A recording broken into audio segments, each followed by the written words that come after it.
Dusk. That was how the day began. Not with darkness, no, but with a strange, uneasy calm that hung in the air like a held breath. Stardom Schools stood awake and colorful as always. Walls bright, uniforms crisp, laughter echoing across the compound. Yet beneath the morning chatter and playful footsteps, something felt off. The breeze whispered differently. The smiles lingered a second too long, and as the bell rang to announce another ordinary school day, the ground itself seemed to know this day would not unfold like the others. The morning assembly had just ended. The final amen faded into the open air, and excitement still buzzed among the students. Soft laughter, shifting feet, whispered plans for the day ahead. Then, the principal stepped forward. Mr. Bepo Adewale, tall, broad-shouldered, a man once famous for his confident smile and commanding presence. But this morning, he moved differently. Slower, heavier.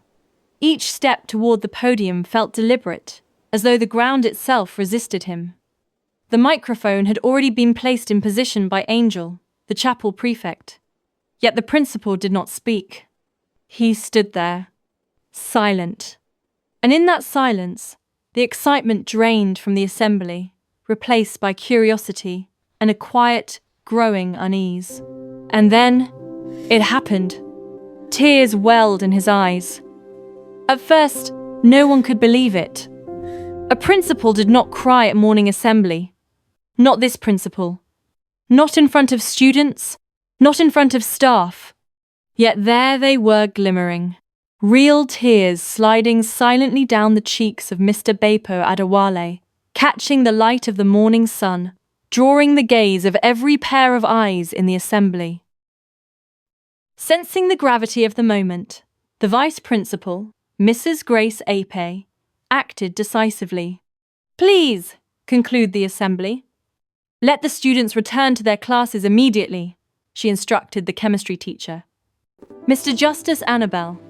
The students moved obediently, their curious eyes lingering on the principal as they filed out. Yet the tension remained, thick and unbroken, like a storm held in the air. Several staff members, including Mrs. Grace and the school nurse, Mrs. Titi, approached him and gently escorted him from the assembly ground toward his office. Once inside the quiet of the office, Mrs. Grace stepped closer, her voice low and careful, trying to reach him. "What is the matter, Principal?" she asked softly, her concern palpable.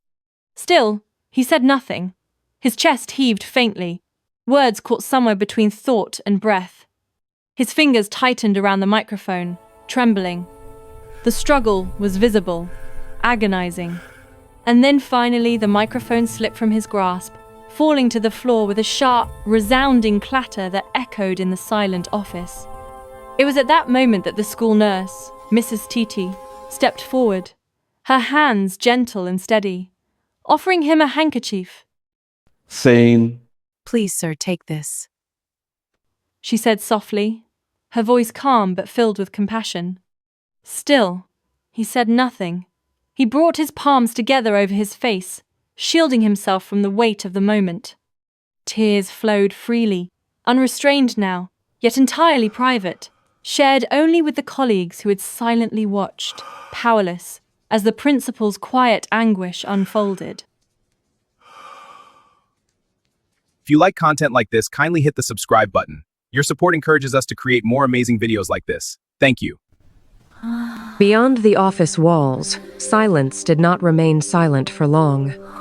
It gave birth to rumors. News traveled fast, faster than facts, quicker than truth.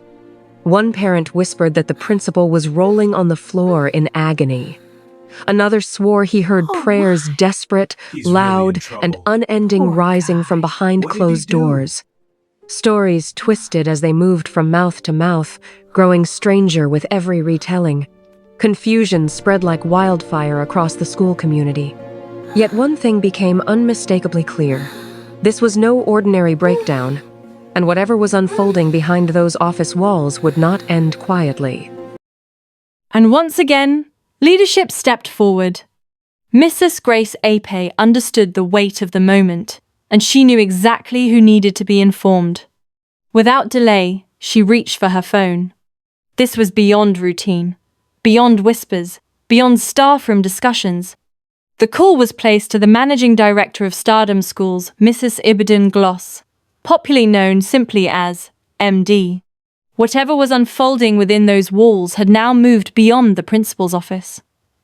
It had reached the highest level of authority.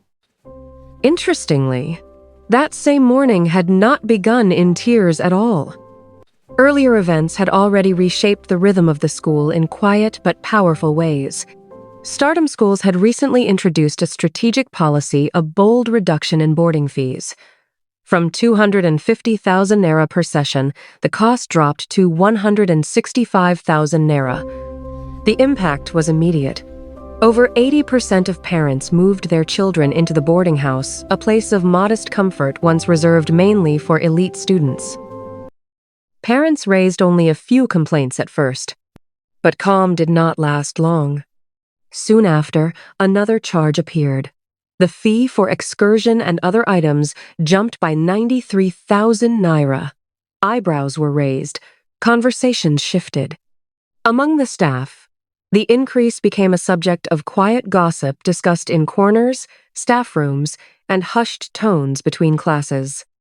And then there was Mr. Adu, the fine arts teacher. Jovial, outspoken, armed with biting humor. He had a rare talent, saying out loud what everyone else only dared to think.